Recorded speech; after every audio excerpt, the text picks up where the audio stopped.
Oke, terima kasih Bu Utari. Assalamualaikum warahmatullahi wabarakatuh. Semoga selamat sore semuanya ya. Semoga masih dalam kondisi fresh dan di pertemuan selanjutnya saya hanya memiliki waktu 30 menit. Gimana ide ya? Nanti ada dua hal yang saya sampaikan.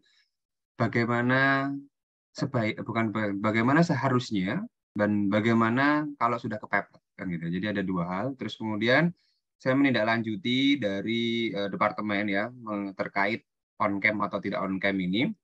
Begini, jadi mari kita ini ya, kita doakan bersama yang on cam, yang serius, yang hadir tuh selesainya dipermudah cepet gitu sampai karirnya. Tapi yang nggak on cam berarti ya sudah. Berarti dia termasuk outlier yang ya sudah kita nggak bisa berkata apa-apa lagi, hanya kita doakan semoga dia menjadi pribadi yang dapat menghargai dirinya dan orang lain gitu. Nah, di sini ada beberapa hal yang saya tanyakan. Yang pertama adalah apa sih yang menjadi hal tersulit gitu kan? Ini ada yang saya tidak setuju adalah dospem. Kalian belum dapat dospem kok bisa menjawab dospem? Berarti kan ini hoax. Berarti kalian masih mendengarkan dari orang lain tapi belum merasakan. Pertanyaannya adalah dikasih dosen pembimbing yang membimbing saja belum bisa, apalagi tidak dikasih dosen pembimbing. Nah, kapan selesainya kan gitu? Bisa jadi ketika tidak ada dosen pembimbing, kalian ingin skripsi, yang terjadi kalau bisa saya gambarkan adalah ujian sempro, ngulang, sempro, ngulang, sempro, ngulang, sempro, ngulang, bisa jadi komprehensif berulang kali. Nah, gunanya pembimbing di sini adalah membimbing, memberitahu, mengarahkan kan gitu. Nah, saya tidak tahu satu kata itu ya. Jadi belum merasakan tapi kok sudah bisa menjawab. Nah, barangkali yang menjawab dospem ini orang-orang yang bisa fortune teller, bisa meramalkan gitu. Padahal dia belum experience tapi sudah bisa menyebutkan kan gitu. Masih tesis, belum menjadi sebuah teori. Di sini ada data, ada malas, oke, ide. Oke, baik.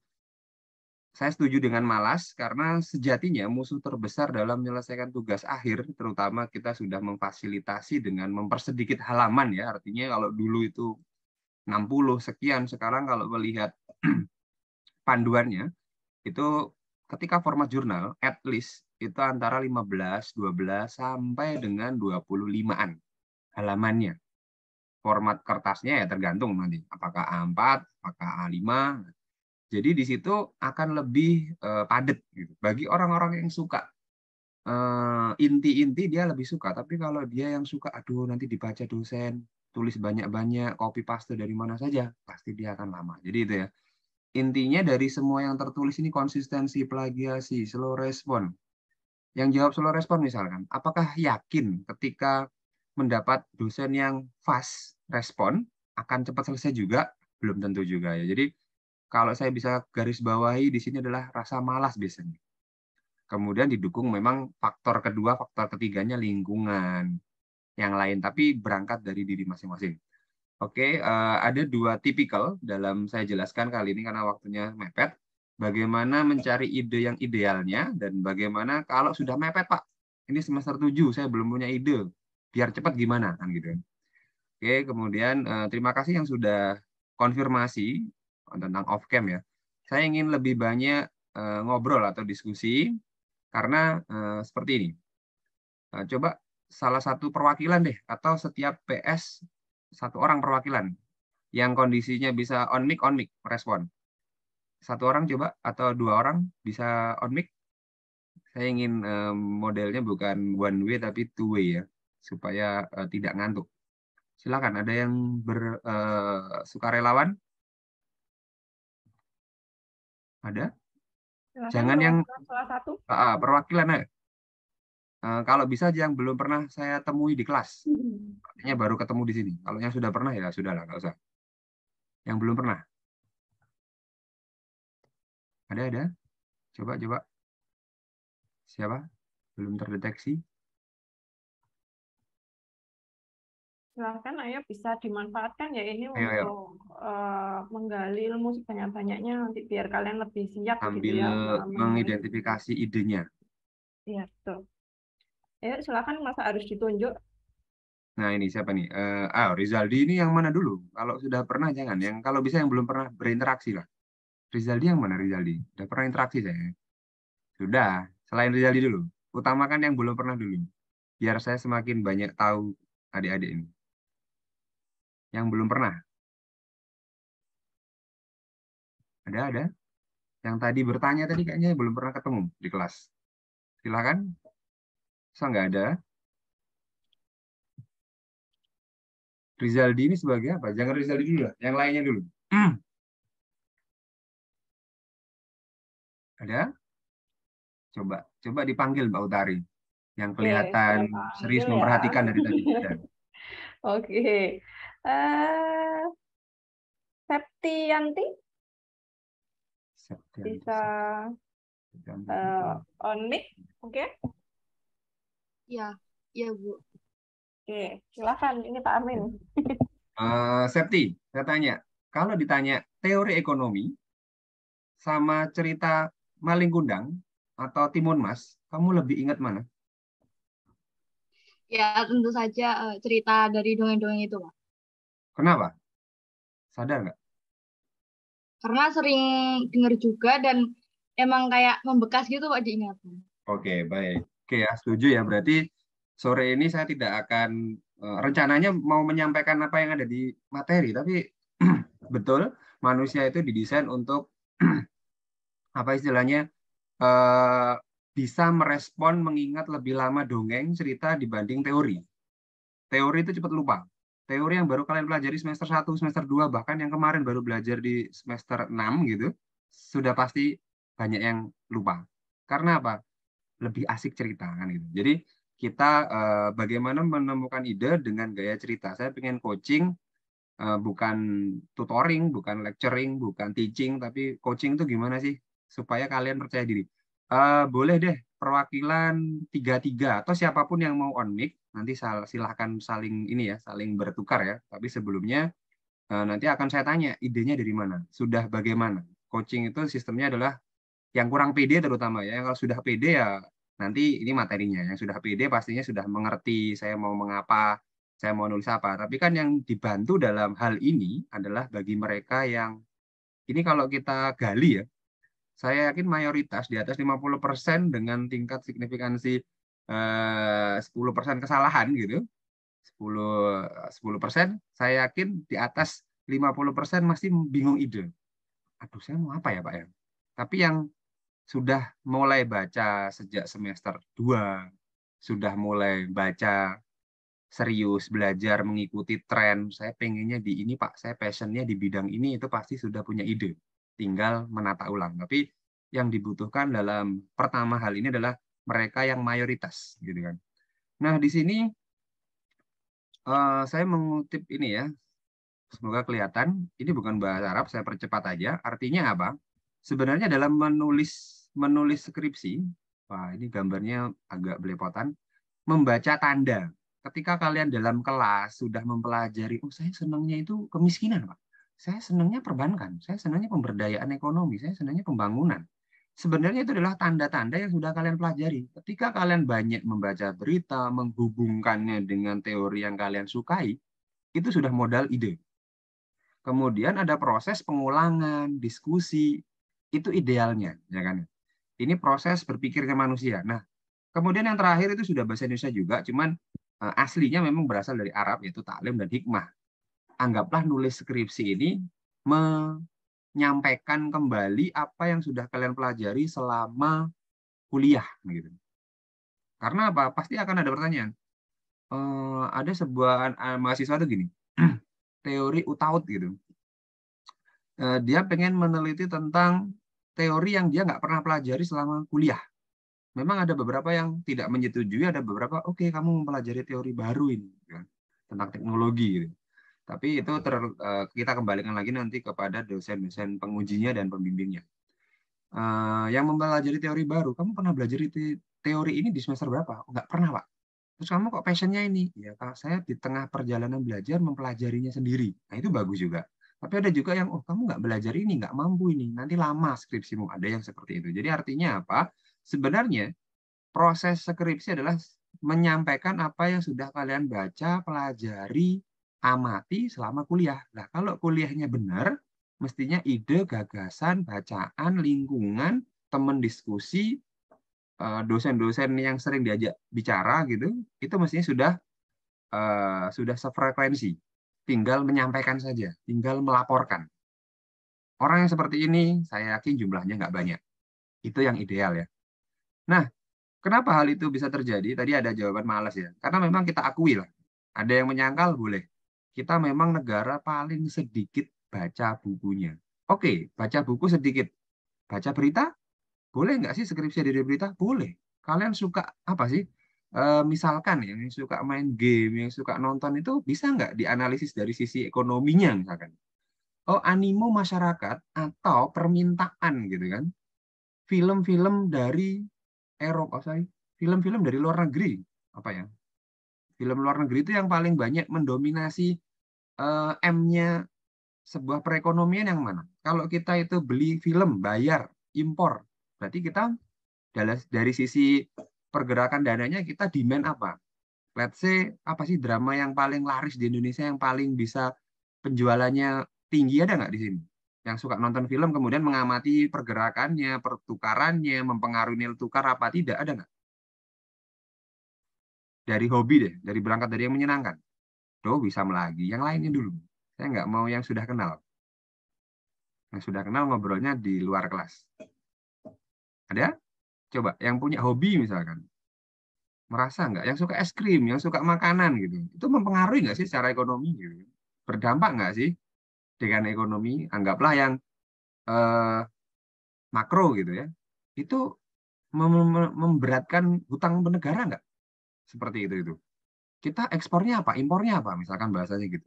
Perilaku individu misalnya, suka mikro. Masyarakat itu trennya mengkonsumsi makanan kekinian. Akhirnya apa yang terdampak? Makanan daerah hilang. Akhirnya apa? Berarti perekonomian UMKM itu semakin mengikuti keinginan pasar, keinginan anak-anak muda. Walhasil akibatnya apa? Jajan pasar, apa namanya, makanan tradisional kita akan hilang. Itu kan ekonomi juga bisa dianalisis. Oh, penjual-penjual makanan tradisional mulai hilang. Berarti kesejahteraannya berkurang kalau secara mikro. Secara makro kita bahas hegemoni makanan apa apa ya bercirikan Korea ya, nggak boleh seperti itu. Oh, ternyata memberi dampak kepada pendapatan siapa kan gitu. Terus misalkan kita terlalu banyak impor film dari Korea, apakah akan mempengaruhi FGD? Apakah akan bisa menyedot orang Korea untuk investasi kita atau bagaimana? Itu bisa dianalisis. Jadi hobi-hobi yang sederhana bisa. Yang suka main game, dampak main game terhadap pembelanjaan atau perencanaan keuangan keluarga, let's say. Bagi yang suka keuangan, dampak hegemoni makanan-makanan asing yang masuk, yang didemand oleh masyarakat, itu mempengaruhi nilai tukar nggak sih? Oh, mana anak ini suka belinya yang mixue, yang dari Cina, anggaplah gitu. Isunya kan gitu. Ini berarti kita kan demand menjual rupiah kita di pasar uang untuk mendapatkan mixue. Karena apa? Dia dibayarnya pakai yuan, anggaplah seperti itu. Kira-kira bisa nggak itu dianalisis dari sana? Jadi sangat bisa dari hobi yang kalian sukai. Nggak harus yang muluk-muluk berat-berat, nggak. Apalagi yang ekis. Wah, isu tentang, misalkan ada kemarin saya menemukan mahasiswa saya yang kepo. Pak, anak ekis ini kan kalau sudah belajar ekonomi, apa ya istilahnya, konsumsi Islami kan konsumsinya halal-halal Pak ya. Tapi saya temukan 10% dari mereka itu nggak peduli tentang labeling halal Pak. Jadi dia makan apa aja yang belum ada labelnya. Nah, ditelitilah yang 10%. Kenapa kok bisa? Mereka sudah belajar, mereka sudah ini kok enggak. Berarti dia telitinya apa? Dampak pembelajaran di kelas belum signifikan mempengaruhi etika atau attitude dia dalam demand. Anggaplah seperti itu. Jadi membaca itu tidak harus buku ya. Kalau kita lihat tadi, tilawatul ayat. Ayat itu tanda. Ayat itu bukan apa yang ada di kitab suci, enggak. Ayat itu kalau kalian buka KBBI, ayat adalah tanda. Melihat film tanda, melihat berita tanda, memperhatikan kawannya tanda, ya kan gitu. Membaca perasaan pasangan ilegal ataupun ilegal juga tanda kan gitu. Jadi kita melihat tanda-tanda itu. Tanda itu banyak hal. Jadi tidak harus dari buku, dari media, dari kesenangan yang kita hobi kita misalkan jadi skripsi. Bahkan saya menemukan mahasiswa itu unik. Idenya itu out of the box. Dia ingin meneliti economic underground. kaget saya. Dampak ekonomi underground terhadap kesejahteraan pelakunya. Yang diteliti orang sabung ayam, orang judi. Terus kamu kok neliti gini, nanti ketangkap gimana? Anu Pak, kebetulan daerah saya itu memang daerah yang seperti itu. Anggaplah kalau di Surabaya mungkin hidup di gang yang ketutup itu ya. Itu orang Blitar. Saya setuju itu. Oh bagus. Nah, kalau dia itu anak EP. Jadi gimana ekonomi underground ini yang tidak resmi ini bisa mempertahankan hidup? Kalau itu anak ekis misalkan, saya akan bilang apa? Kira-kira orang yang berekonomi seperti itu aspek keberkahannya sama nggak sih? Mereka merasakan tenang nggak gitu? Karena saya ketika turun lapang dapat info itu seorang Moden itu dia bilang, anu Mas, saya mengamati selama 20 tahun menjadi Moden loh kan, saya mendapatkan ide lagi. Kenapa Pak? Petani-petani yang, mohon maaf ini, saya agak geser dikit ke ekis, yang membayarkan kewajiban agamanya. Dan petani-petani yang nggak mewajibkan agamanya, itu hidupnya beda, Mas. Yang ini tuh rukun, kemudian ini itu, saya menemukan, unik. Bahkan ada ide lagi ketika saya main WA, main Instagram. Iseng-iseng, ternyata, ya mohon maaf ya, ini kita sambil cerita, sambil saya mengeksplor ide-ide apa yang bisa kalian eksplor gitu, karena apa? Nanti akan ada ide-ide ya itu aja gitu. Tapi kalau saya sendiri jujur tidak mudah puas meneliti itu. What happened? Ada apa ini? Jadi kalau bisa dibilang saya sedang mendalami behavioral economics, behavioral finance gitu. Orang ini berperilaku salah atau enggak sih? Benar enggak sih dia seperti ini? Tapi kalau iya, kenapa seperti itu? Itu yang saya coba amati. Nah, saya mengamati sebuah keunikan ya ini. Mohon maaf jika ada ini komunitasnya sebenarnya bukan komunitas agama, tapi di situ ada pernyataan-pernyataan dari ekonom-ekonom gitu bahasanya, yang tidak seagama. Dia bilang, "Loh, kok yang diceritakan ini saya rasakan juga." Gitu. Artinya apa? Ada beberapa orang yang sharing di sebuah komunitas, terpaksa saya join beberapa komunitas ya, artinya untuk mencari ide, menggali ide itu terlibat gitu. Bergaul, mencoba mempelajari pemikiran mereka. Karena apa? Kalau kita lihat, sebut saja seperti ini. Kita berada di ekonomi yang serba cepat atau VUCA ya. Volatility, uncertain, complexity, ambiguity. Kira-kira teori ekonomi yang pergerakannya nggak secepat teknologi, bisa nggak menangkap perubahan-perubahan yang ada di masyarakat? Anggaplah saya tanya kalian ya, ini bukan menyindir ya. Kita coba kalau kalian mau menjadi pembaharu, gini, ibaratnya gini. Kita mengasumsikan permintaan itu ada dua barang dengan tingkat kepuasan yang sama. Kalau saya ujikan ke kalian yang jumlahnya berapa? 300 gitu. Atau 200 deh. Menghabiskan barang untuk makanan jumlahnya 5 dengan pakaian 10 atau pakaian 20 makanan cuma 2. Memiliki tingkat kegunaan yang sama. Coba. Di era kalian saat ini. Kalian punya 1 juta, ya kan? Ada sebuah teori kan mengatakan indifferent curve, tidak ada beda. Kalau kita uji di zaman sekarang, di zaman di mana kalian bisa mendapatkan barang serba mudah online, dari luar negeri pun bisa, kalau kalian spending kan 1 juta itu untuk yang sini adalah makanan, yang sini adalah pakaian, gitu, sandang dan pangan, 5:2 dengan 10:5, kira-kira akan mendatangkan kegunaan yang sama apa tidak? Saya nggak bahas utilitas, itu kan kegunaan sebenarnya, utility itu adalah kegunaan, bukan kepuasan. Kepuasan adalah satisfaction. Jadi kadang-kadang saya kalau mengajar itu, utilitas ini kan kegunaan. Jadi kita mengkonsumsi berdasarkan kegunaan, bukan mengkonsumsi atau spending berdasarkan kepuasan. Satisfaction, secara bahasa aja sudah beda. Coba, sama apa beda? Kalau kalian habiskan anggaplah titik ekstrimnya ya 1 juta sebulan untuk makan tok sama 1 juta untuk minum tok, atau untuk pakaian saja, kira-kira memiliki kegunaan yang sama apa beda? Atau dikombinasi deh. Ada yang bisa menjawab? Ayo. Kira-kira Setuju nggak? Ada? Siapapun deh, boleh. Ini yang on mic Karina, yang kelihatan di sini. Sama apa nggak, Mbak? Berbeda, Pak.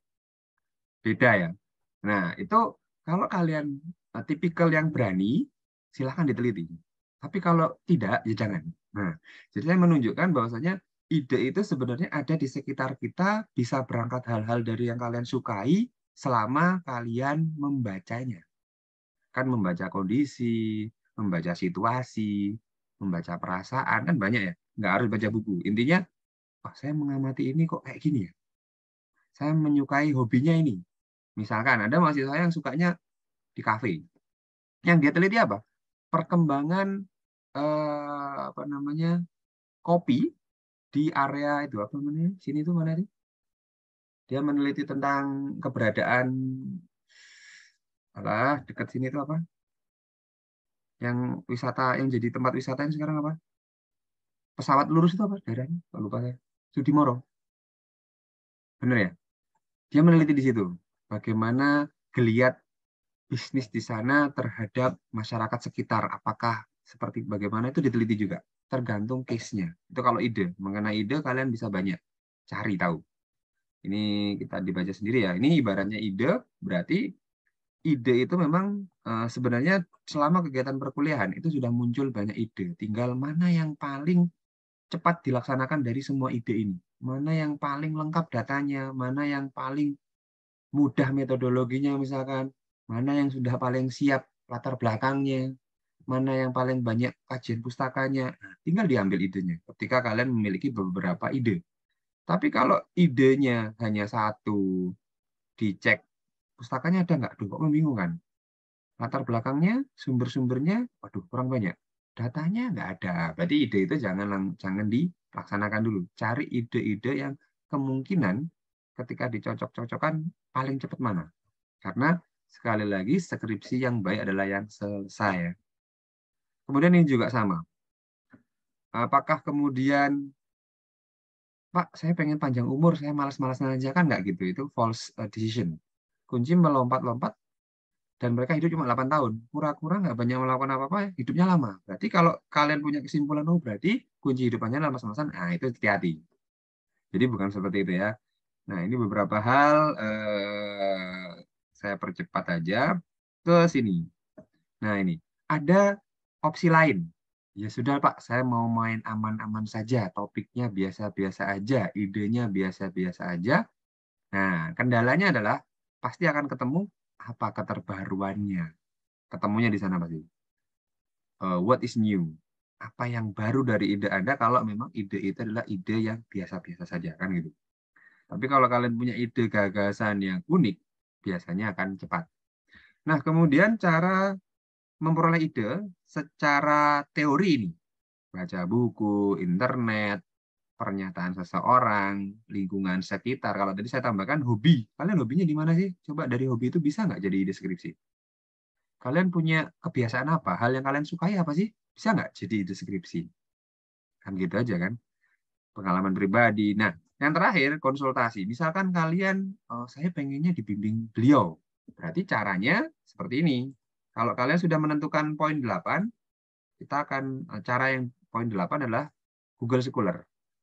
Kalian tulis saja siapa yang ingin kalian cari. Misalkan saja profesor ya, Prof. Munawar Ismail misalkan. Beliau tentang apa sih gitu. Kita cari tahu di sini. Nih, yang UB ya, ada UGM juga. Nah, ini dicari. Kemudian kalian baca, at least abstraknya dibaca. Oke, jangan yang jim. Jangan yang jim. Kalau mau baca jangan yang jim. Saran saya cari yang apa namanya ya terindeks Sinta atau yang di Garuda. Dari sini kan kita bisa melihat beliau ini tentang apa. Kalau memang ingin seperti beliau topiknya. Ada lagi request Prof siapa misalkan Prof Erhani gitu. Kalian ketik di sini kemudian dilihat beliau tentang apa. Oh, Prof Erhani lagi tidak ada, Prof Chandra deh.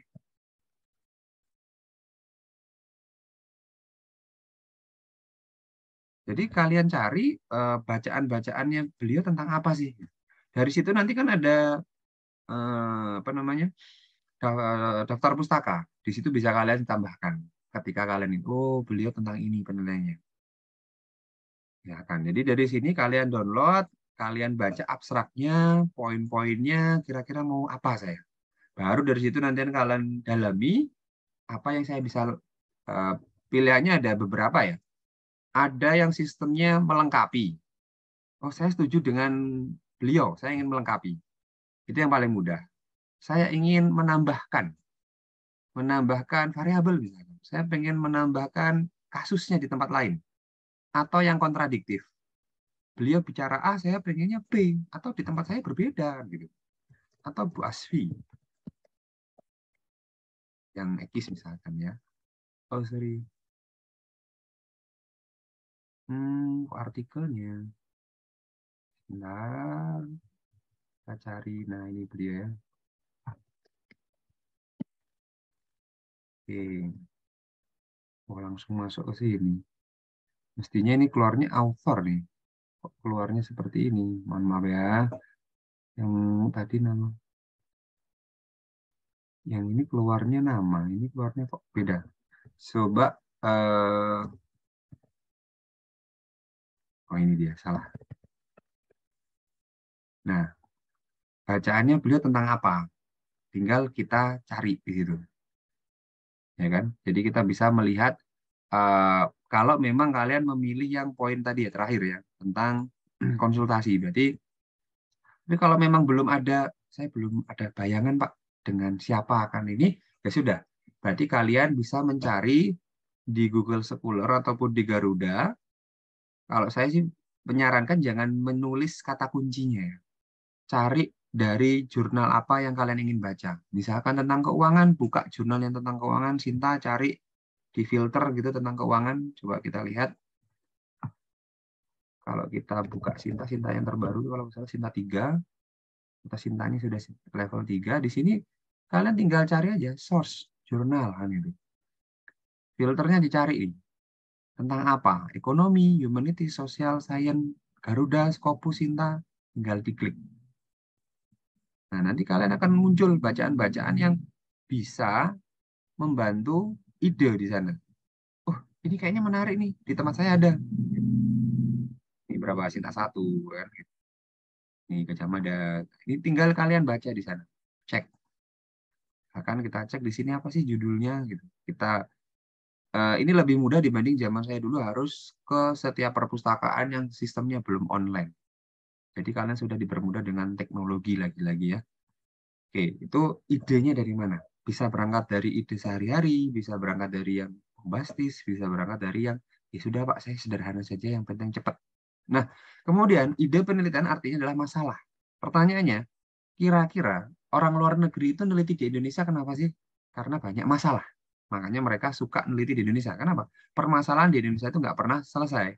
Sehingga bagi orang luar negeri, yang mereka ke sini itu menemukan banyak ide. Lah kalau kita di Indonesia sendiri kesulitan ide, itu yang aneh. Gitu ya. Bahasanya itu yang aneh. Apalagi bagi yang ekis mungkin kalian bisa ke surau itu dilihat sebelah kanan sebelah kiri ya, dibaca di sana apa tertulis di sana, itu tentang ide penelitian tertulis di sana bagi yang ekis. Kalau bagi yang non ekis mungkin cari inspirasinya sangat luas lagi. Oke, itu ya tahapan pengembangannya, ini nanti bisa dipelajari. Oke, rangka umumnya oke baik. Nah ini mengenai gambar mind map. Oke mind map, bentar saya percepat aja karena saya hanya ide kan. Oke. Nah, ini sudah mulai sepertinya sekarang tidak lagi sepanjang ini ya, langsung lebih kompleks, lebih konkret, lebih padat bentuknya, nanti tidak sepanjang ini lagi, langsung case by case. Jadi mengenai ide, saya rasa hal-hal yang bisa dilakukan adalah ketika kalian sudah dari semester sebelum-sebelumnya membaca, maka ide itu akan mudah. Tapi kalau Pak, saya belum punya ide sama sekali, saya bisa sarankan shortcut-nya adalah menggunakan Google Scholar. Cari yang kalian kira-kira minati apa. Dan pastikan bacaannya jangan jurnal ilmiah mahasiswa dulu lah. cari bacaan-bacaan yang bagus, yang terbaru. Dari situ nanti kalian bisa lihat, biasanya jurnal yang bagus ada kelemahan. Kelemahan penelitian ini tidak melibatkan ini, misalkan. Nah, itu bisa menjadi celah. Oh, berarti saya pengen melengkapi nih. Oh, berarti yang belum dilakukan di mana? Oh, saya pengen menambahkan. Saya pengen kontribusinya adalah menambah literasi, kan gitu. Atau tempat saya ini jarang diteliti, Pak. Dia baru buka, gitu. Saya berada di daerah yang terpencil. Monggo. Atau dampak program MBKM terhadap peningkatan apa, misalkan. Boleh. Yang secara makro, yang datanya ada apa, silahkan. Jadi, mengenai ide, saya rasa berangkat dari hal-hal kecil di keseharian kalian itu bisa menjadi ide sebenarnya. Tidak harus, aduh apa ya Pak ya, bahkan yang suka hobinya nongkrong pun bisa jadi ide. Jadi produktivitas mahasiswa yang begadang dibanding produktivitas misalkan gitu. Itu kalau mikronya. Nanti kalau makronya dikembangkan, tren konsumsi apa gitu kan, konsumsi agregat di mana masyarakatnya terhadap pergeseran permintaan barang jasa tertentu. Jadi kalian bisa petakan dan banyak hal yang bisa dihubungkan dengan teknologi juga. Apalagi yang di bidang-bidang teknologi itu sangat banyak analisisnya. Yang pasti adalah apa? Bacaannya ada, landasannya ada. Pak, kalau saya mentok idenya bagus, bacaannya sulit gimana? Ya berarti metode menelitinya yang harus kalian lengkapi. Contoh, ada beberapa penelitian saya yang memang ini ya, saya mencontohkannya mohon maaf agak ke oke, saya contohkan semoga bisa mewakili 3 hal. EP, EKP, dan EKIS gitu. Anggaplah yang dari EP. Saya setuju dengan idenya Pak Dumairi. Kalau kalian belajar bukunya beliau pasti tahu Pak Dumairi. Ketika saya menghadiri kuliah tamu beliau, saya setuju. Oh iya ya, pemain ekonomi ini kalau kita pelajari di sana ada konsumen, ada produsen, ada rumah tangga, ada negara, ada government, kemudian ada pemerintah. Isunya yang banyak bergaung adalah industri halal, ya kan. Kemudian lembaga filantropi lah, zakat lah, ziswaf ya. Kemudian saya muncul, berarti kalau dalam perhitungan pendapatan nasional, keberadaan dana sosial ini di mana letaknya? Gitu. Mereka kan non-profit, LSM. Kita dinobatkan 2 tahun berturut-turut kalau tidak salah negara paling dermawan. Berarti kan jumlahnya mestinya besar dong ini. Tapi kenapa dalam model perhitungan pendapatan nasional seakan-akan ini nggak masuk? Padahal mereka menyumbang. Kan gitu. Anggaplah let's say Idul Fitri aja. Bukan Idul Fitri ya. Kurban saja. Berapa itu belanjanya untuk hewan? Anggaplah ada adat-adat tertentu, keagamaan tertentu yang saya pernah sharing dengan salah satu relasi bisnis, ada anggaplah mohon maaf ya kalau salah persepuluhan. Nah kalau orang-orang kaya itu mengeluarkan hal itu masuknya di mana? Pengeluaran tempat-tempat ibadah ini kemana? Terikot di mana mereka? Mereka kan untuk ibadah. Nah itu kan menggerakkan roda perekonomian. Berarti at least oke lah secara agregat mereka kecil, tapi ketika itu dimasukkan dalam perhitungan berarti kan terhitung. Itu yang kemudian saya coba analisis di ranah makro kan. Ini ngitungnya di mana? Kok nggak dimasukkan? Perhitungannya belum masuk ini. Padahal hal-hal ini berlaku gitu. Apakah itu dianggap underground ekonomi?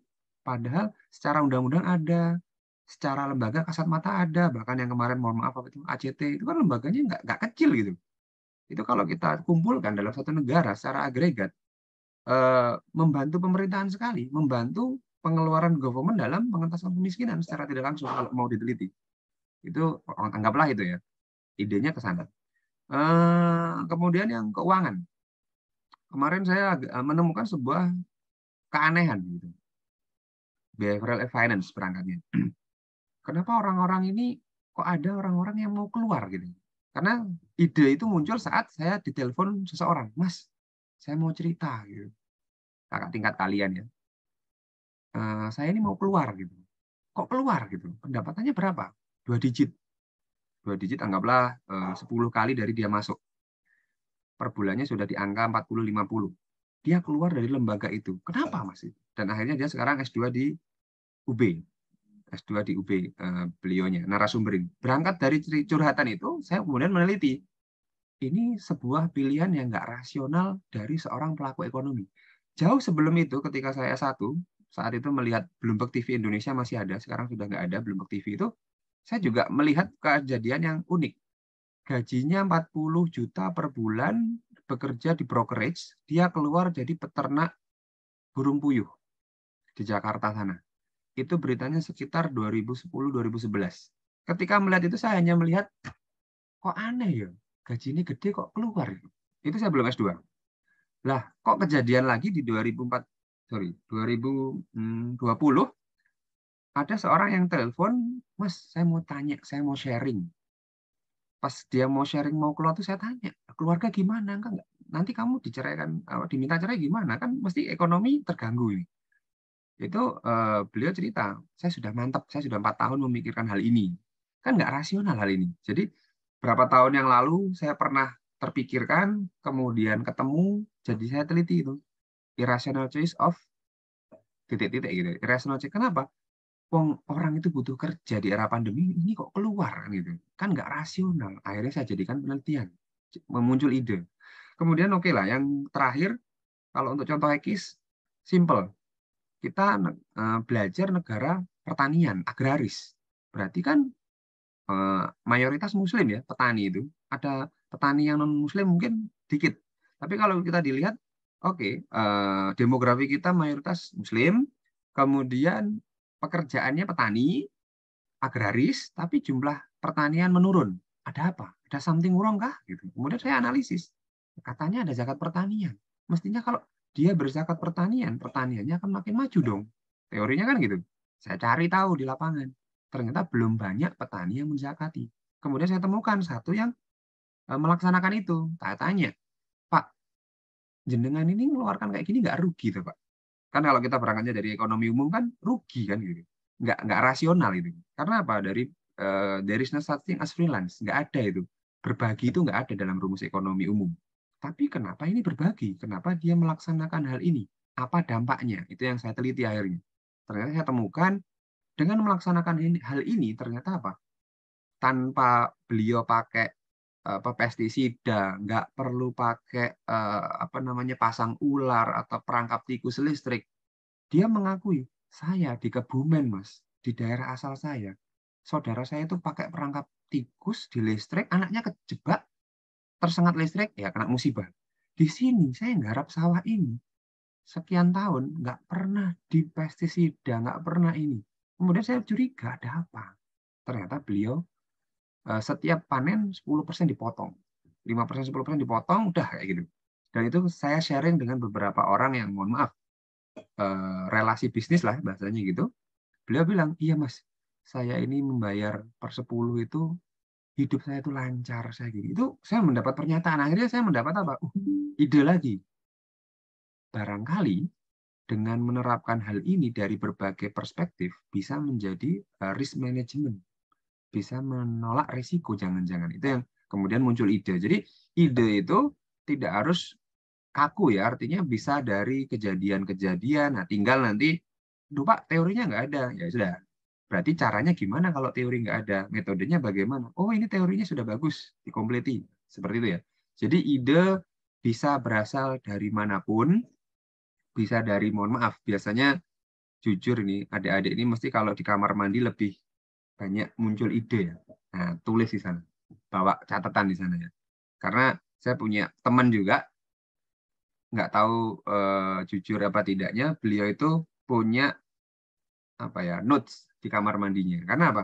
Kata dia, saya nggak tahu kenapa kalau di kamar mandi ide itu muncul. Jadi ditulis di situ. Jadi kalau kalian kebetulan sama dengan teman saya tadi, tuliskan aja. Punya ide kayak gini, tulis.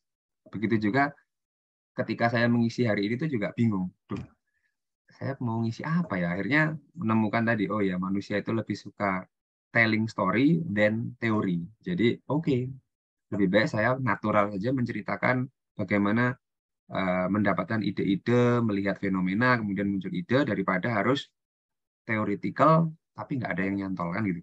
Saya kembalikan ke Mbak Utari, silakan jika ada yang tanya jawab. Over 2 minute ya Mbak Utari, mohon maaf. Oke, baik. Terima kasih untuk materinya. Silahkan untuk adik-adik yang bertanya, mungkin masih ada yang dibingungkan gitu ya terkait penggalian ide, ya. Silahkan.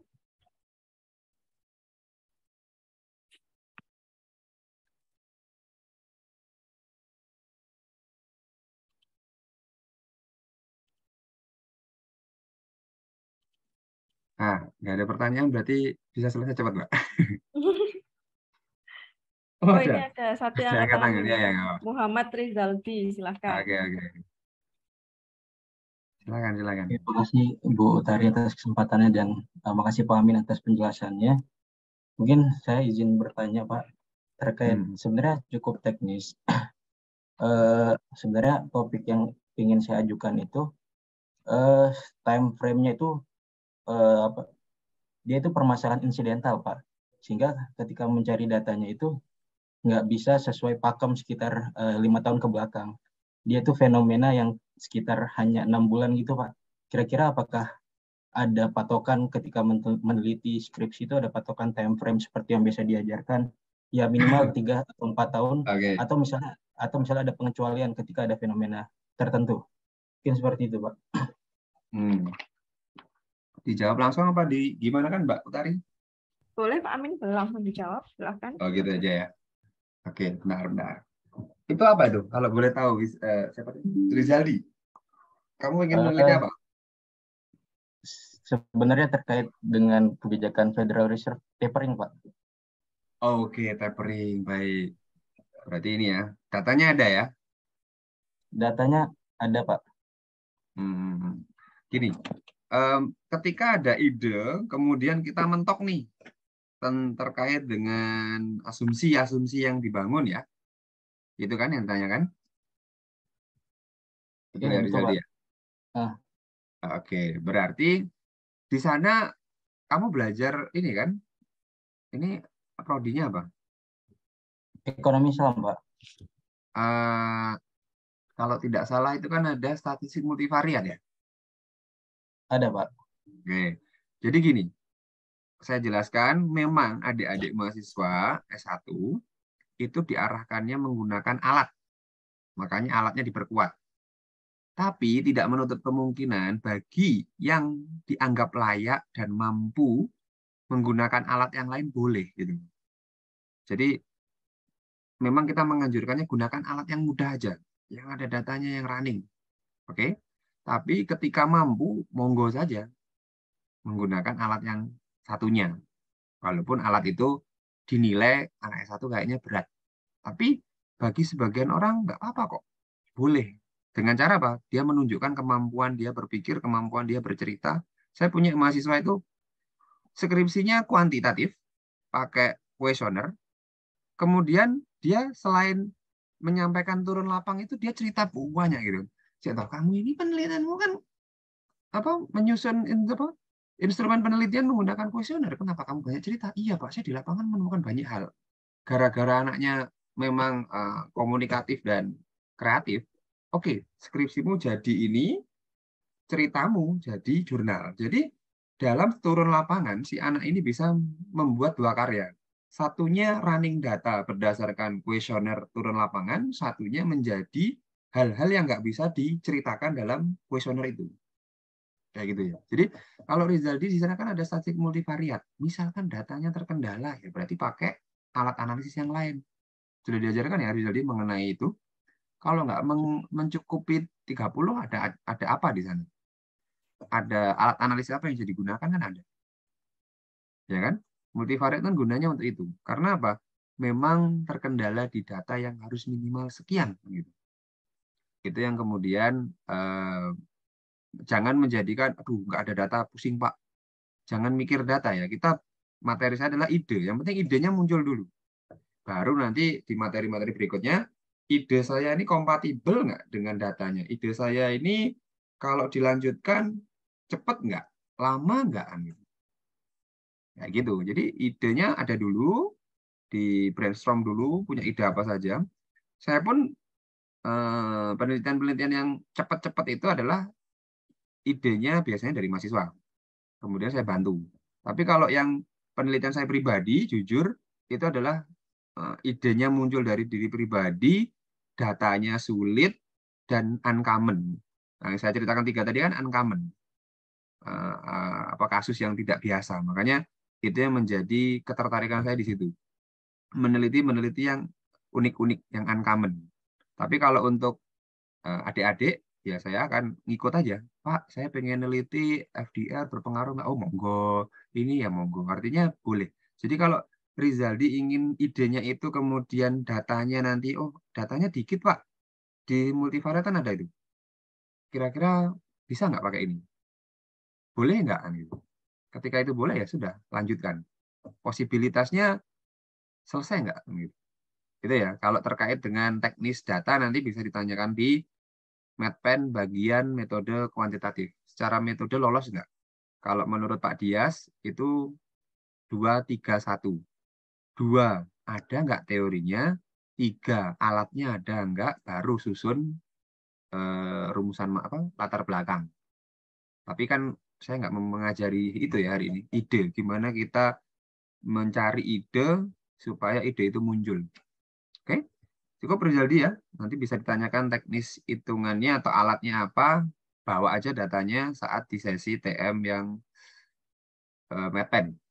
Ya, MedPen yang bagian kuantitatif. Oke, Rizaldi, cukup jelas? Cukup jelas Pak Amin, makasih banyak Pak. Oke, baik. Baik, ada pertanyaan lagi dari adik-adik semua? Oke, ada yang resen. Silahkan Erlan Mursyid. Baik, Oke, baik. makasih banyak. Pak Amin, saya izin bertanya, kan sebelum pembekalan MedPen ini kita ada disuruh mengisi data gitu Pak, mendaftar. Nah, di sana kan ada kita disuruh mengisi juga tentang apa saja tema yang kita mau pilih, deskripsi nanti sama dospemnya kan Pak ya. Ya, Nah, betul. ya, dan yang saya ingin tanyakan tuh misalkan pada awalnya saya milih di sana tuh temanya Islamic Finance Pak ya, bagian siswa. Oke. Siswa Ya, misalkan Pak, ya. sosial Dan, berarti. ya, betul Pak. Jadi misalkan nah pas di perjalanannya itu saya misalkan ternyata saya merasa lebih tertarik ke industri halal misalkan Pak ya. Nah, Oke. apakah kita boleh mengganti tema gitu Pak waktu saat itu? Dan juga mungkin misalkan dospem awalnya kita pilih dospem itu yang memang ahli dalam Islamic Finance, tapi karena kita tertarik ke misalkan industri halal, kita boleh nggak misalkan mengajukan untuk mengganti dospem gitu Pak, yang lebih mana gitu. Baik. Terima kasih. Oke, thank you. Cukup itu aja ya, teknis ya. Ya, Gini, Pak. kalau menjawab itu, sebenarnya prosesnya itu kan tidak sesimpel itu ya. Yang ada di kami, kita harus mendeteksi kalian, data kalian dipilah-pilah, sesuai bidangnya. Jadi, mengganti itu ketika harapannya setelah selesai metodologi penelitian mata kuliah itu, kalian tuh sudah punya gambaran mau kemana. Gitu. Sehingga yang tertulis saat dikumpulkan itu yang menjadi acuan kita dalam plotting. Ini temanya ke sini, ini temanya ke arah ini. Jadi ketika kasusnya adalah, Pak, saya pengen ganti tiba-tiba, tapi sudah kadung nulis itu. Nah, ini yang kemudian saya nggak bisa jamin, wah, itu prosesnya lama loh ya. Kalian ratusan loh ini. Jadi nggak bisa seperti itu. Jadi nanti tergantung kalau sudah dapat dosen pembimbing, baru diskusikan dengan beliau. Pak, saya pengen pindah ini gimana? Jujur ada beberapa mahasiswa itu yang pokoknya saya dapatnya yang aneh-aneh lah. Yang nyeleneh-nyeleneh itu biasanya saya dapatnya yang neko-neko. Yang neko-neko. Kalau yang perbankan-perbankan biasanya saya bukan nggak dapat ya. Biasanya akan ke yang lain dulu. Biasanya yang nyeleneh-nyeleneh. Ada yang das infak ofek munfik, kemudian pokoknya bahasanya yang rumit-rumit. Itu biasanya dilempar. Ada menilai, mengukur apa gitu. Biasanya saya dapatnya yang neko-neko. Jadi kalau kamu mau pindah di tengah jalan, tunggu plotting dulu, baru komunikasikan dengan dosen pembimbing baik-baik. Karena apa?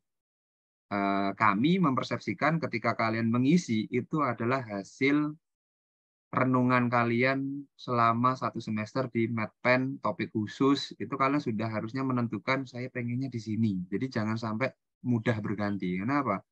Nanti proses plotting itu juga tidak sebentar. Semoga dengan adanya sistem AI, Artificial Intelligence yang dikembangkan oleh Pak Nugroho itu bisa mengidentifikasi kata per kata. Kami memasukkan kata. Jadi saya memasukkan kata, dosen-dosen lain memasukkan kata, kalian memasukkan kata-kata, keyword, nanti dengan sistem itu akan ngurut gitu. Mana kata yang paling dekat dengan yang dipilih dosen. Paham ya maksudnya? Jadi kalian kan meletakkan judul. Kami juga menulis topik-topik apa yang pengen mahasiswanya. Jadi nanti match. Akan match gitu. Ada beberapa yang, Pak saya pengen bimbingan informal Pak Amin. Tapi ternyata nggak match. Akhirnya nggak dengan saya. Ada juga yang match ya dengan saya. Jadi seperti itu. Kalau kalian ingin mengematchkan kira-kira beliau tentang apa. Makanya saya tadi ngajarinya adalah dibaca itu. Penelitian beliau tentang apa sih? Senangannya tentang apa sih? Nah, nanti kalau fokus kalian adalah pembimbing, berarti kalian bisa mencari topik-topik yang menuliskannya adalah keyword-nya yang berdekatan dengan keyword beliau. Gitu ya. Jadi kalau mau berpindah, karena kalian sudah input data, prosesnya ya semoga mendapat pembimbing yang mau diskusi berganti topiknya.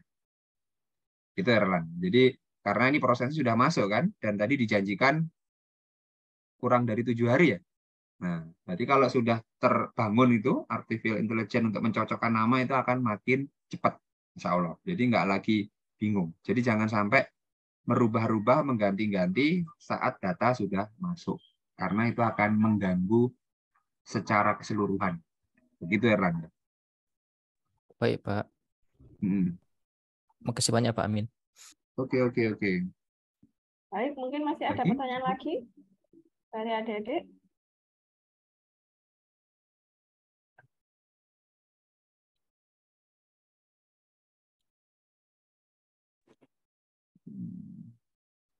Oke, nggak ada Mbak Utari. Oke. Baik, kalau misalnya tidak ada, saya ucapkan terima kasih untuk materi hari ini pada Pak Amin atas materi baik tadi terkait pembekalan KKN dan juga materi pertama tutor MedPen hari ini. Semoga bisa menjadi bekal adik-adik semua ya untuk menulis awal gitu ya, menulis awal terkait skripsi. Baik, sebelum saya tutup ada beberapa pengumuman yang perlu saya sampaikan. Yang pertama terkait presensi untuk tutor MedPen. Bentar saya share di kolom chat. Oke, nanti sebelum live gitu ya, jangan lupa untuk mengisi presensi. Dan ada satu lagi, saya share screen sebentar.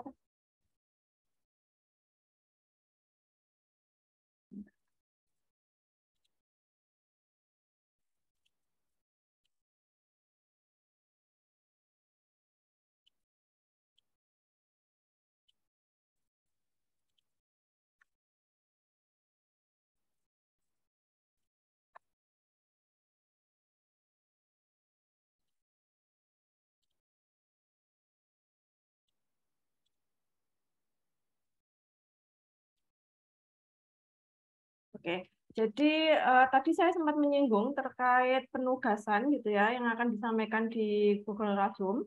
Ini sudah ada kode Google Classroom-nya, silahkan bisa join. Nanti juga akan saya share untuk link Google Classroom-nya gitu ya di kolom chat gitu, nanti bisa langsung diklik, silahkan langsung